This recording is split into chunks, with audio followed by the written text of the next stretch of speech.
Les usagers de l'axe routier Komanda Luna sur la RN4 doivent continuer d'exercer normalement leurs activités. Comme par le passé, toutes les dispositions sont déjà prises par l'armée pour sécuriser totalement cette région d'une importance économique. Assurance du commandant des opérations conjointes FRDC-UPDF, le général-major Camille Bombele, en mission d'inspection dans cette partie de l'Ituri, en compagnie du commandant secteur Sokola 1 dans le Nord Kivu et celui du secteur opérationnel de l'Ituri. On est pour vous, on est pour la population, on est pour l'État congolais et nous allons nous imposer des forces selon les instructions qu'on nous donne. Si nous sommes ici les militaires, nous sommes là pour sécuriser la population. Mais cette population doit collaborer avec nous et partager avec nous ses souffrances, toutes les informations sur des ennemis qui sont en train de se miner dans leurs petits coins.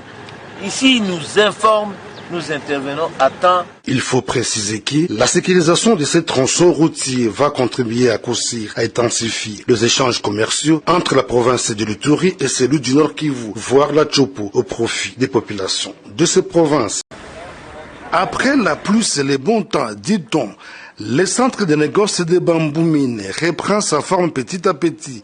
Le paysan se réorganise, les activités commerciales ont repris. Un petit marché est installé au rond-point et accueille le civil habitant le périphérie de Bambou. Nous sommes ici, mais nous n'avons rien à manger. Le paysan dit être rassuré de la présence des militaires et policiers. Ici, nous sommes bien avec les FARDC et les policiers. À la suite des opérations militaires, une accalmie est observée, mais précaire, car certains coins restent inaccessibles suite à la présence des miliciens, estiment les habitants qui appellent leurs frères à déposer les armes et cesser les violences. Il y a la paix ici, mais au-delà, nous avons du mal à y aller. Bambou, une entité du secteur de Walendu Djati, a été le théâtre d'affrontements entre les soldats loyalistes et les miliciens Kodeko. Les militaires sont en alerte maximale pour répondre à toute éventualité et assurer la sécurité des civils. Une dotation flottante de 7 embarcations de 85 et 75 chevaux constituées des speedboats au mieux de coques, polyester et Zodiac a déployé sur les lacs Kivu, le lac Édouard et le lac Albert au nord Kivu. Cette dotation du commandant suprême de l'armée congolaise, son Excellence Félix-Antoine Tshisekedi, sur proposition du chef d'état-major général des forces armées de la RDC, à la satisfaction du gouverneur militaire du Nord Kivu. Le lieutenant-général Constant Dumakomba, gouverneur, a donné des conseils au 33e groupement naval, bénéficiaire direct de cet outil des patrouilles sur les eaux congolaises. Je suis l'homme le plus heureux aujourd'hui de recevoir cette dotation de la haute hiérarchie. Le commandant suprême, pendant cet état de siège, tient plus à la sécurité de notre population. Voilà encore une fois l'équipement nécessaire qui va vous servir pour sécuriser notre population. Et aussi surveiller notre frontière lacustre,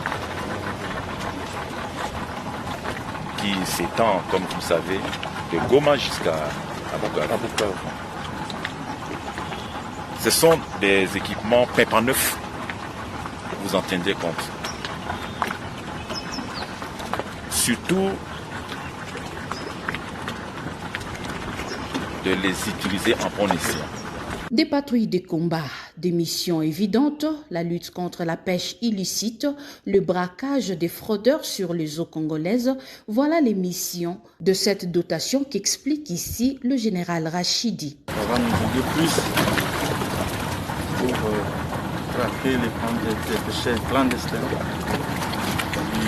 la lutte contre le brigadage. Ce matériel ont la capacité de transporter jusqu'à une section des Marines équipée de PKM et de Motorola pour la communication.